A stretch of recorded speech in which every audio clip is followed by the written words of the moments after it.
And welcome to English for all. This is Manish राय।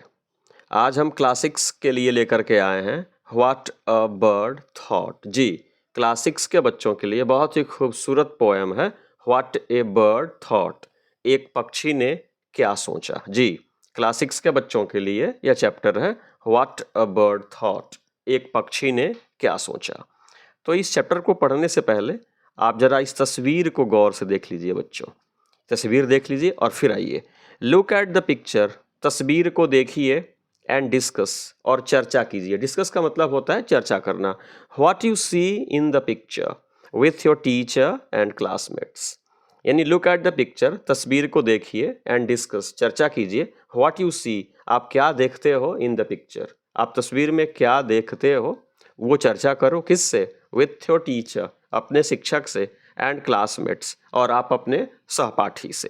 ठीक है बच्चों, तो देख लीजिए ये ट्री है, यहाँ पे एक पैरट बैठा हुआ है। तो आप कह सकते हैं, जी बच्चों, आप कह सकते हैं कि I see a parrot sitting on the branch of the tree. जी, I see a parrot sitting on the branch of the tree, यानी पेड़ की एक डाली पर मैंने एक तोते को देखा।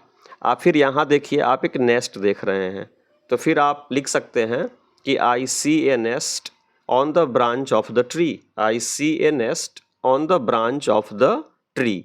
और फिर आप देख रहे हैं कि ब्रांच में कुछ बेबी बर्ड्स हैं, तो आई लिख सकते हैं कि I see some baby birds are sitting in the nest. जी, I see some baby birds sitting in the nest. और फिर आप यहाँ देख सकते हैं, तो इसके बारे में लिख सकते हैं कि I see the mother bird is bringing food for its baby birds. जी, the mother bird is bringing food for its baby bird, यानी माँ जो है ना अपने बच्चों के लिए भोजन ला रही हैं। तो ये सारी बातें हुई। अब यहाँ आइए, लिखा है think of a time when you worked hard. एक समय के बारे में सोचिए। व्हेन यू वर्कड हार्ड, जब आपने बहुत मेहनत की थी। What did you do then, तब आपने क्या किया था। ठीक है, सोचिए, जब आपने खूब मेहनत किया था तब आपने क्या किया था। तो लिख सकते हैं कि I worked very hard in the months before the exam, यानी परीक्षा से पहले के महीनों में मैंने खूब मेहनत किया था। मतलब आई स्टडीड हार्ड। ठीक है, I studied very hard in the months before the exam. तो आप कह रहे हैं कि how did it help you, आपने बहुत मेहनत की, बहुत पढ़ाई की, तो कैसे इसने आपको हेल्प किया। तो आप इसका जवाब लिख सकते हैं बच्चों कि it helped me pass the exam with more than 95% marks. Yes, it helped me pass the exam with more than 95% marks. यानी इसने मुझको 95% से भी ज़्यादा अंकों से परीक्षा पास करने में हेल्प की। फिर कह रहा है how did it make you feel, तो फिर आपने फील कैसा किया जब आप पास हो गए, तो फील कैसे किया आपने, कैसा महसूस किया आपने। तो आप लिखेंगे कि I felt happy and proud. या I felt happy and proud, यानी मैं हैप्पी फील किया और प्राउड भी फील किया। ऑल्सो डिस्कस इन ग्रुप्स, साथ ही आप इसको ग्रुप्स में भी डिस्कस कीजिए। आइए कुछ और प्रश्न सुनिए। लिखा है बच्चों कि where do you see birds, आप पक्षी कहाँ देखते हैं। What do you see the birds doing, आप पक्षियों को क्या करते हुए देखते हैं। ये कह रहा है where do you see birds, आप पक्षियों को कहाँ कहाँ देखते हैं। What do you see the birds doing, आप पक्षियों को क्या करते हुए देखते हैं। तो बच्चों जवाब आसान है, इसका जवाब आप लिख सकते हैं कि I see birds in the garden and forests and near the ponds, मैं पक्षियों को बगीचों में, जंगलों में और नदी और तालाबों के अगल बगल देखता हूँ। फिर पूछ रहा है what do you see the birds doing, पक्षी क्या कर रहे होते हैं। तो आप लिख सकते हैं कि the birds are flying and chirping, the birds are flying chirping and playing, यानी पक्षी उड़ रहे होते हैं, चहचहा रहे होते हैं और खेल कूद रहे होते हैं। फिर नंबर 3 पूछता है do you want to fly like a bird, why, क्या आप भी पक्षी की तरह उड़ना चाहते हो, अगर हाँ तो क्यों। तो आप लिखेंगे yes I want to fly like a bird, हाँ मैं पक्षी की तरह उड़ना चाहता हूँ। Yes I want to fly like a bird. तो आप पूछ रहा क्यों उड़ना चाहते हो, तो आप लिख सकते हो it gives me immense pleasure, मुझे बहुत आनंद मिलता है उड़ने में, इसलिए मैं उड़ना चाहता हूँ। अगला कह रहा है कि what does a baby bird think about it's world. एक बेबी बर्ड जो होता है ना, पक्षी का जो बच्चा होता है, वो अपनी दुनिया के बारे में क्या सोचता है। तो a baby bird thinks that its world is very small and round. एक पक्षी का बच्चा ये सोचता है कि उसकी दुनिया जो है ना बहुत छोटी और गोल है, वेरी स्मॉल एंड राउंड। चूंकि वो अंडे के भीतर होता है तो वो सोचता है कि अंडा ही पूरी क्या है, दुनिया है। तो वो ये सोचता है कि it's world is very small and round, बहुत छोटा और गोल है। अब आइए बच्चों, यहाँ पे देखिए, यहाँ पे कुछ सेंटेंसेस दिए हुए हैं, ठीक है ना बच्चों, और यहाँ पे इसका मीनिंग दिया हुआ है। तो जो अंडरलाइंड वर्ड है ना, उसका मीनिंग क्या होता है, इसमें से हमें चूज करना है। तो कर the colour of the feather, feather का मतलब होता है पंख, वाज नॉट डार्क बट पेल। यानी फेदर का मतलब पंख, पंख का जो कलर था ना, रंग था, वो बहुत डार्क नहीं था, वो पेल था। पेल का मतलब होता है हल्का, तो यहाँ पे आप लाइट से मैच कर देंगे जी। तो आप पेल के बदले लाइट लिख सकते हैं। क्या लिख सकते हैं बच्चों, लाइट। दूसरा कह रहे the butterfly moved lightly and quickly on to the flower. यानी तितली जो थी, बटरफ्लाई का मतलब क्या होता है, तितली, मूव्ड मतलब बढ़ी, लाइटली हल्के हल्के, एंड क्विकली जल्दी से, ऑन टू द फ्लावर फूलों की तरफ। तो मूव्ड लाइटली एंड क्विकली को आप बोलेंगे फ्लटर्ड। क्या बोलेंगे, फ्लटर्ड। तो मूव्ड लाइटली एंड क्विकली के बदले आप फ्लटर्ड शब्द लिख सकते हैं। इसका मतलब होता है फड़फड़ाते हुए उड़ना।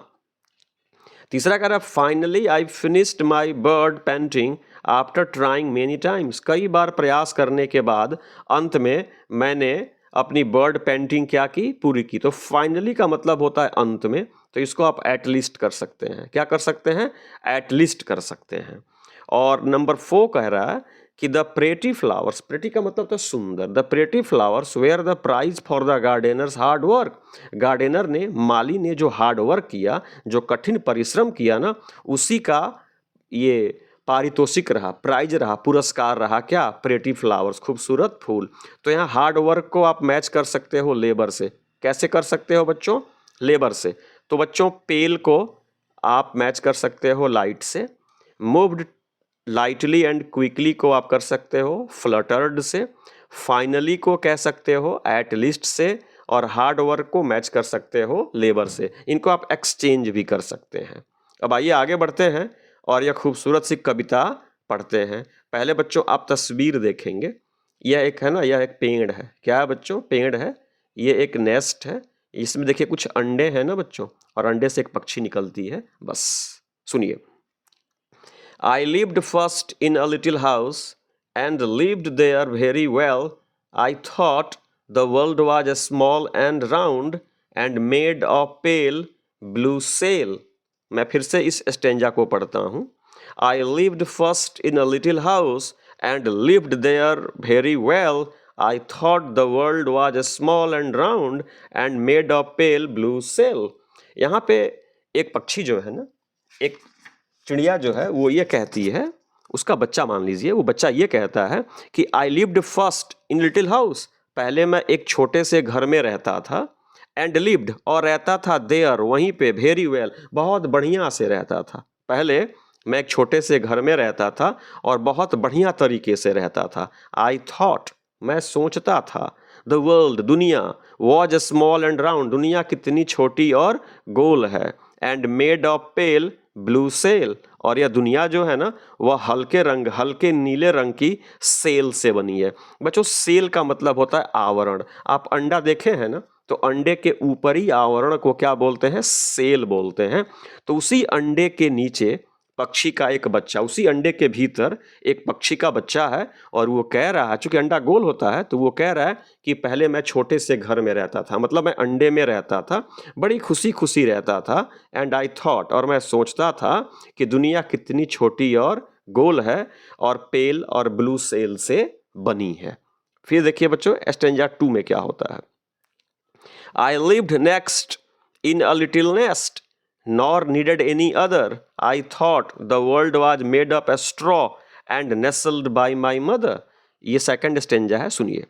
अब जब बच्चा जो है ना वो अंडे से बाहर आ गया है, अब वो नेस्ट में आ गया है, घोंसले में आ गया है, वो क्या कह रहा है सुनिए, I lived next in a little nest. अब मैं एक छोटे से घोंसले में रहता था, नॉर नीडेड एनी अदर, मुझे किसी की अब आवश्यकता भी नहीं थी, जरूरत भी नहीं थी। आई थॉट, तब मैं सोचता था, the world was made of A straw, कि दुनिया जो है ना तिनकों की बनी है। स्ट्रॉ का मतलब होता है घास, तिनका। चूंकि ये नेस्ट देख रहे हैं ना, तो नेस्ट किससे बनता है बच्चों, तिनके से बनता है। तो चूंकि इसी तिनके की वो घोंसले में बच्चा रहता है, तो वो बोलता है कि अब मैं एक नेस्ट में रहता था, मुझे किसी की मदद की जरूरत नहीं थी।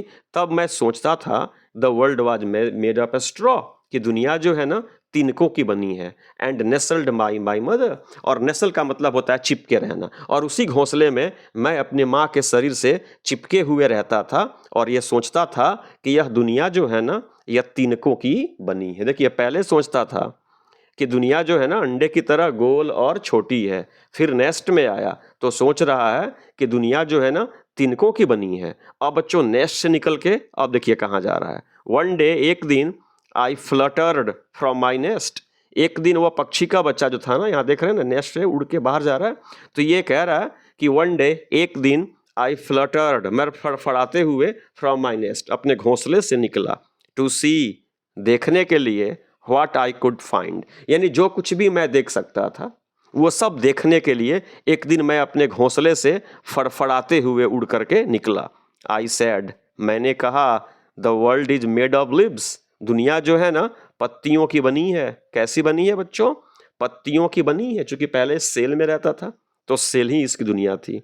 उसके बाद नेस्ट में आया तो इसने सोचा कि दुनिया स्ट्रॉ की बनी है। उसके बाद जब ये नेस्ट से निकला तो पेड़ों की पत्तियों के बीच में आया, तब इसको लगा कि अरे यार, ये दुनिया जो है ना, ये तो न तो सेल की बनी है, न स्ट्रॉ की बनी है, बल्कि ये तो ट्री लीव्स की बनी है। I have been very blind, मैं भी कितना अंधा था। अंधा मतलब ये नहीं था कि इसको दिखता नहीं था, लेकिन मेरी सोच कितनी छोटी थी कि मुझे पहले लगता था कि दुनिया जो है ना सेल की बनी है, फिर लगा कि दुनिया स्ट्रॉ की बनी है, अब लग रहा है कि दुनिया लीव्स की बनी है। मैं भी कितना अंधा था जो चीज़ों को समझ नहीं रहा था। एट लेंथ, बच्चों एट लेंथ का मतलब हुआ अंत में। आई फ्ल्यू, मैं उड़ गया, बियॉन्ड द ट्री, अंत में, आखिरी में मैं पेड़ों से बाहर भी उड़ गया। बियॉन्ड द ट्री यानी बच्चों पेड़ पर नेस्ट था, नेस्ट से बाहर निकला तो ब्रांच पे बैठा, पत्तियों पे बैठा, और उसके बाद ये पेड़ से बाहर निकल पड़ा। उसी को बोलते हैं beyond the tree. Quite fit for grown up labours, बच्चों ग्रोन अप का मतलब होता है सयाना, और लेबर का मतलब होता है परिश्रम या मेहनत। यानी अब मैं जो सयाने कर सकते थे, जो बड़े पक्षी कर सकते थे, है ना, वो कार्य करने के लिए मैं बिल्कुल फिट था। अब आई डू नॉट नो, अब मुझे पता ही नहीं चलता, how the world is made, कि दुनिया कैसी बनी है, दुनिया किस चीज़ की बनी है। And neither do my neighbours, और नहीं मेरे पड़ोसी, मतलब नहीं मेरे अगल बगल रहने वाले पक्षियों को पता है कि ये दुनिया किस चीज़ की बनी है। मतलब जब ये सेल में थे तो लगा कि दुनिया सेल की बनी है, फिर ये नेस्ट में आए तो लगा कि दुनिया स्ट्रॉ की बनी है, फिर वहाँ से निकल करके पेड़ों की पत्तियों में आए तब इनको लगा कि दुनिया जो है ना पेड़ों की पत्तियों की बनी है। लेकिन जब ये पेड़ों से बाहर निकला ना, तब इसको लगता है कि दुनिया समझ ही नहीं आ रहा है कि किस चीज़ की बनी है। मतलब दुनिया इतनी विशाल है कि ये समझना बड़ा मुश्किल है कि दुनिया कहाँ तक है और दुनिया किस चीज़ की बनी है। तो ये सोच एक पक्षी की थी। आइए आगे चलते हैं, कुछ प्रश्न उत्तरी करते हैं। बच्चों लिखा है कि read the poem again. Again का मतलब होता है पुनः, कविता को पुनः पढ़िए। Identify the main idea, identify का मतलब होता है पहचान करना। ऑफ ईच स्टेंजा, जो 4 स्टेंजा दिया हुआ है ना, चारों स्टेंजा के मेन आइडिया को पहचान कीजिए। There are 2 extra sentences are given, ये जो 4 स्टेंजा है लेकिन यहाँ पे 6 वाक्य दिए हुए हैं। आप कविता को पढ़िएगा बच्चों तो कविता में कितनी स्टेंजा है, 4, लेकिन यहाँ पे सेंटेंसेस दिए हुए 6, तो इसमें 2 एक्स्ट्रा है, उस एक्स्ट्रा को हटाना है। और जो 4 है ना वो हमें ये बताना है कि निम्न में से किस सेंटेंस का संबंध किस स्टेंजा से है। तो लिखा कि the bird steps out into the world, पक्षी जो थी ना steps out into the world, यह दुनिया में कदम रखी, मतलब सेल से बाहर आई, सेल से बाहर आने के बाद नेस्ट में आई, नेस्ट से बाहर आने के बाद लिब्स में आई और लिब्स से बाहर निकलने के बाद संसार में घूमने लगी। तो ये जो पंक्ति है ना बच्चों, इसका संबंध जो है स्टेंजा नंबर 3 से है। स्टेंजा नंबर 3 से है, जहाँ लिखा हुआ है कि one day I fluttered from my nest to see what I could find, यानी एक दिन मैं अपने घोंसलों से बाहर निकल पड़ी दुनिया देखने के लिए। तो एक का स्टेंजा नंबर 3 से संबंध है। The bird lived happily in A small world, पक्षी है ना अपनी छोटी सी दुनिया में सुखपूर्वक रहती थी। तो ये जो मेन आइडिया है ना, इसका संबंध है बच्चों स्टेंजा नंबर 1 से। किस स्टेंजा से बच्चों? स्टेंजा नंबर 1 से, जहां लिखा हुआ है कि I lived first in a little house and lived there very well. अब तीसरा देखिए, the bird becomes blind due to leaves, पत्तियों के कारण पक्षी अंधी हो गई है। जी नहीं, इसका कोई एसोसिएशन नहीं है इस पोएम से, हटा दीजिए इसको। नंबर 4 कहता है कि the bird flies away as an adult, bird जो है ना, छोटी चिड़िया जो है अब एक वयस्क चिड़िया की तरह उड़ पड़ती है। ये बात सही है, और इसका संबंध बच्चों स्टेंजा नंबर 4 से है। किससे है? स्टेंजा नंबर 4 से है, जहां कहा गया है कि at length I flew beyond the tree quite fit for grown up labours, यानी मैं पेड़ों से बाहर निकल गई और बड़े पक्षियों की तरह अब मैं काम करने के लिए फिट थी, मतलब मैं अब उनकी तरह उड़ने के लिए बिल्कुल तैयार थी। तो ये स्टेंजा नंबर 4 का बच्चों मेन आइडिया है। 5 कह रहा है कि the bird is unhappy with the straw nest, bird जो है ना वह तिनकों के घोंसले से अनहैप्पी थी। ये गलत है, इसका बच्चों उस स्टेंजा से कोई एसोसिएशन नहीं है। नंबर 6 कह रहा है कि the bird lived in a cosy nest with its mother, पक्षी जो थी ना अपने माँ के साथ, कोजी, कोजी का मतलब होता है वार्म एंड कंफर्टेबल, जो रहने के लिए बहुत उपयुक्त हो, जो रहने के लिए बिल्कुल सुरक्षित हो, आरामदायक हो, उसको कोजी बोलते हैं। तो पक्षी का जो बच्चा था ना अपनी माँ के साथ बहुत ही कोजी नेस्ट में रहता था। बात सही है। तो इसका संबंध बच्चों स्टेंजा नंबर 2 से है। किससे है? स्टेंजा नंबर, इसका संबंध 2 से है। तो बच्चों याद रखिएगा, सेंटेंस नंबर 1 का संबंध स्टेंजा नंबर 3 से है, सेंटेंस नंबर 2 का संबंध स्टेंजा नंबर 1 से है, सेंटेंस नंबर 3 का संबंध किसी से नहीं है, सेंटेंस नंबर 4 का संबंध स्टेंजा नंबर 4 से है, 5 का संबंध किसी से नहीं है, और 6 का संबंध स्टेंजा नंबर 2 से है। फिर आगे चलते हैं बच्चों। अब ये तस्वीर देखिए, look at the pictures from 1 to 4, 1 से लेकर के 4 तक की तस्वीरों को देखिए। And right the matching line from the poem for each, और प्रत्येक तस्वीर के लिए जो मैचिंग लाइन लिखी हुई है ना कविता में, वो बताइए। तो ये अंडा है ना बच्चों, तो इसके लिए आप अपने सामने पाठ्य पुस्तक को रख लीजिएगा। उसमें जो पंक्ति नंबर 3 है, पंक्ति नंबर 3 लिखा हुआ है, आई थॉट द वर्ल्ड आज ए स्मॉल एंड राउंड, यानी मैंने सोचा कि दुनिया कितनी छोटी और गोल है जब बच्चा इस अंडे के भीतर था। तो जो तस्वीर नंबर 1 है, इसका संबंध बच्चों स्टेंजा नंबर 1 के पंक्ति नंबर 3 से है। अब दूसरा देख लीजिए। तो दूसरा जो है ना बच्चों, इसका संबंध जो है, ये देखिए नेस्ट में क्या है, बर्ड है ना, तो इसका संबंध हो जाएगा आपका स्टेंजा नंबर 2 के पंक्ति नंबर 3 से, जहां लिखा गया है I thought the world was made of straw, मैंने सोचा कि दुनिया जो है तिनकों की बनी है। जी, तो तस्वीर नंबर 2 का संबंध स्टेंजा नंबर 2 के पंक्ति नंबर 3 से है। अब यहाँ देखिए कैसे पक्षी जो है ना टहनियों पे पत्तियों के बीच बैठी है, तो इसका संबंध जो है ना बच्चों स्टेंजा नंबर 3 के पंक्ति नंबर 3 से है, जहाँ लिखा है I said the world is made of lives, मैंने कहा कि अब दुनिया जो है ना पत्तियों से बनी है। तो तस्वीर नंबर 3 का संबंध स्टेंजा नंबर 3 के पंक्ति नंबर 3 से है। अब आइए 4 को देखते हैं बच्चों। 4 देख रहे हैं कैसे पत्तियों से बाहर पक्षी निकल रही है, तो इसका संबंध स्टेंजा नंबर 4 के पंक्ति नंबर 1 से है। जी, स्टेंजा नंबर 4 के पंक्ति नंबर 1 से है, जहां लिखा हुआ है कि at length I flew beyond the tree, अंत में मैं पेड़ों से बाहर दुनिया की सैर पे निकल पड़ी। तो देखिए कैसे पक्षी जो है ना दुनिया के सैर पे निकल पड़ी है। तो ये बच्चों हो गया। फिर आगे चलते हैं। आगे लिखा कि answer the following with a word from the poem and check the answers with your partner, यानी कह रहा है कि आपने कविता पढ़ा है ना, कविता के आधार पर निम्नलिखित प्रश्नों का उत्तर दीजिए, इन शब्दों को पूरा कीजिए, है ना बच्चों, और उत्तर को अपने पार्टनर से चेक कराइए। तो है कि what was the shape of the birds first house. What was the shape यानी आकार क्या था, पक्षी के प्रथम घर का, पहले घर का आकार क्या था, तो राउंड था। क्या था बच्चों, राउंड था। तो ROUND। तो ये हुआ कि what was the shape of the birds first house, round. दूसरा कह रहा है what was the bird second nest made of. पक्षी का दूसरा जो घर था ना, वो किस चीज का बना था, तो एस्ट्रॉ का। किस चीज का बच्चों, एस्ट्रॉ का। एस्ट्रॉ मीन्स क्या होता है, तिनका। तो इसका जवाब हो गया एस्ट्रॉ। तीसरा कह रहा है कि what did the bird see when it came out of its nest. जब पक्षी अपने घोंसले से बाहर आई तो उसने क्या देखा, लिब्स देखा। क्या देखा बच्चों, लिब्स देखा। LEAVES, तो लिब्स देखा। तो 3 का लिब्स हुआ। 4 कह रहा है what did the bird do at the end. अंत में पक्षी ने क्या किया। जी बच्चों, अंत में पक्षी ने क्या किया, तो अंत में पक्षी क्या हो गई, उड़ गई। क्या हो गई, उड़ गई। तो फ्ल्यू हो जाएगा। तो 1 का उत्तर राउंड हुआ, 2 का स्ट्रॉ हुआ, 3 का लिब्स हुआ और 4 का फ्ल्यू हुआ। आगे चलते हैं बच्चों। आगे कह रहा है, यहां पे कह रहा है कि write whether the following sentences are true और फॉल्स। स्टेट, राइट का मतलब लिखो, वेदर की निम्नलिखित वाक्य ट्रू है या फॉल्स है। ट्रू का मतलब होता है सही, फॉल्स का मतलब होता है गलत। आपको बताना है कि कौन सा सेंटेंस सही है, कौन सा सेंटेंस गलत है। The bird change it's house 2 times. पक्षी ने अपने घर को 2 बार बदला। जी बदला। एक बार वो अंडे में थी तो अंडे को चेंज करके नेस्ट में आई, और फिर नेस्ट को चेंज करके दुनिया में चली गई। तो ये वाक्य आपका ट्रू हो जाएगा।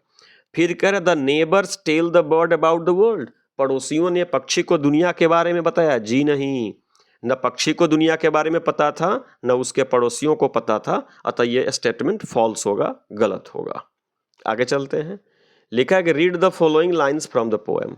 कविता से ली गई इन पंक्तियों को पढ़िए and answer the questions given below, और नीचे दिए गए प्रश्नों का उत्तर दीजिए। कह रहे कि आई थॉट, मैंने सोचा, the world was made up straw, मैंने सोचा कि दुनिया तिनकों की बनी है, एंड नेस्ल्ड बाय माय मदर, और मैं अपनी माँ से लिपटी थी। मैं घोंसले में अपनी माँ से लिपटी थी और लिपट करके सोच रही थी कि यह दुनिया तिनकों की बनी है।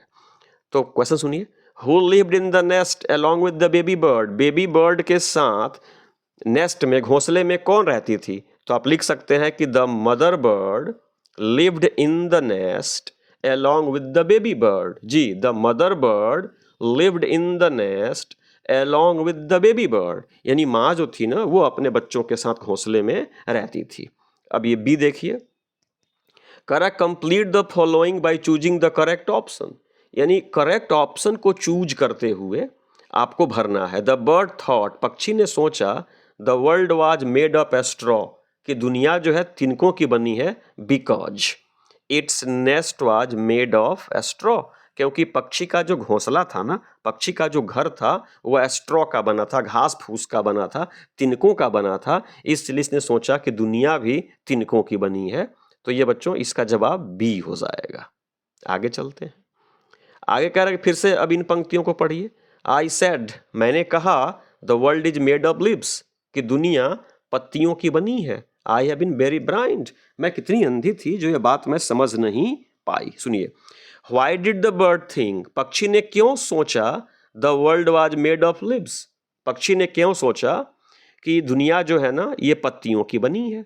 तो सीधा सा जवाब है बच्चों, the bird thought the world was made of leaves because its nest was among the leaves. Yes, the bird thought that the world was made of leaves because its nest was among the leaves. पक्षी ने सोचा कि दुनिया पत्तियों की बनी है क्योंकि उसका जो घोंसला था ना, वह पत्तियों के बीच ही था। दूसरा कह रहा है कि what does the set of words I said mean. I said mean का मतलब क्या हुआ, फ्ल्यू, साउटेड, स्पोक या क्राइड। स्पोक क्या होगा, सेड कहिए या स्पोक कहिए, एक ही हुआ। 3 कह रहा है, द बर्ड फेल्ट, पक्षी ने महसूस किया, that it had been very blind, और बहुत अंधी थी, बिकॉज क्योंकि इट कुड नॉट सी, क्योंकि वह देख नहीं सकती थी, the leaves from inside the nest, क्योंकि वह नेस्ट के अंदर से, घोंसले के अंदर से बाहर की पत्तियों को देख नहीं पाई थी, इसलिए उसने सोचा कि वो अभी कितनी अंधी थी। तो यहाँ सी भर देंगे और यहाँ पे बच्चों इनसाइड भर देंगे। फिर आगे चलते हैं बच्चों। आगे यहाँ पे कह रहा है, आप अपनी पाठ्य पुस्तक को अपने सामने रख लीजिए बच्चों। यहाँ पे राइमिंग वर्ड ढूंढना है। क्या ढूंढना है? Rhyming word. तो स्टेंजा 1 में वेल और सेल दिया है और अपने तरफ से आपको एक राइमिंग वर्ड लिखना है, तो फेल हो गया। तो जब आप स्टेंजा 2 पढ़ेंगे ना, पढ़िए बच्चों, तो वहाँ पे आपको 2 राइमिंग वर्ड मिलेंगे। एक मिलेगा अदर, क्या मिलेगा? अदर। और एक मिलेगा आपको मदर, क्या मिलेगा? मदर। तो एक अपने तरफ से आपको क्या चूज कर लेना है? ब्रदर हो जाएगा। क्या हो जाएगा? ब्रदर। सिस्टर भी हो जाएगा। ये राइमिंग वर्ड है। अदर और मदर आपको बुक में मिलेगा और ब्रदर आपको अपने तरफ से लिखना है। स्टेंजा 3 जब पढ़िएगा तो वहाँ भी 2 राइमिंग वर्ड मिलेंगे, एक फाइंड मिलेगा और एक ब्लाइंड मिलेगा। तो अपने तरफ से आप यहाँ माइंड लिख सकते हैं। क्या लिख सकते हैं? माइंड। चाहे तो आप काइंड भी लिख सकते हैं। स्टेंजा 4 पढ़िएगा तो वहाँ आपको लेबर मिलेगा। क्या मिलेगा? लेबर मिलेगा। और एक और उसका राइमिंग वर्ड मिलेगा, नेबर। क्या मिलेगा? नेबर का मतलब पड़ोसी। तो लेबर और नेबर मिलेगा। और एक नया आपको लिखना है तो चेम्बर लिख दीजिएगा। क्या लिख दीजिएगा? Chamber. Labour, neighbour, chamber. Stanza 3 में फाइंड, ब्लाइंड, माइंड। स्टेंजा 2 में अदर, मदर, ब्रदर। स्टेंजा 1 में वेल, सेल, फेल। आगे चलते हैं। अब ये पैरट को देखिए बच्चों, कह रहा है पैरट को देखिए और यहाँ पे राइमिंग वर्ड से इसको भरिए। तो I fly high and I fly low, मैं ऊंचा उड़ा या मैं ऊंची उड़ी, मैं नीची उड़ी। But one thing I surely know, लेकिन एक चीज मैं निश्चित रूप से जानती हूँ। Whenever I wish to rest, जब कभी भी आराम करने की इच्छा होती है। My little nest is the, my little nest is the best, मेरी जो छोटा जो घोंसला है ना वो सबसे अच्छा है। तो यहाँ लो था तो नो, यहाँ पे नाउ हो गया बच्चों। और यहाँ पे रेस्ट था तो क्या, सॉरी, ये लो था तो यहाँ पे नो हो गया। क्या हो गया? नो। और यहाँ पे रेस्ट था तो यहाँ पे क्या हो गया? बेस्ट हो गया। तो बच्चों ये कुछ जानकारी थी, है ना। और इसी के साथ आज के चैप्टर को मैं समाप्त करता हूँ। बच्चों आप लोगों से मैं कहना चाहूँगा कि ये जो पोएम है ना, सीबीएसई के बच्चों के लिए भी है और यह पोएम बिहार बोर्ड के बच्चों के लिए भी है। तो पोएम को 2 बार 3 बार पढ़ें। हमने क्वेश्चन आंसर भी करने की कोशिश की है, आप उसको भी जानने की कोशिश करेंगे, समझने की कोशिश करेंगे। तो यह कविता कैसे लगी, अपने सुझाव आप कमेंट बॉक्स में ज़रूर लिख करके बताएं। आपके सुझाव जो होते हैं ना बच्चों, बहुत चाव से देखे जाते हैं, बहुत चाव से पढ़े जाते हैं। तो अगर ये पोएम पसंद आई हो तो कृपया चैनल को सब्सक्राइब करें, वीडियो को लाइक करें, अपने मित्रों से भी शेयर करें, अपने सुझाव भी दें और इस वीडियो को समाप्त करने से पहले मेरे साथ बोले जय हिंद।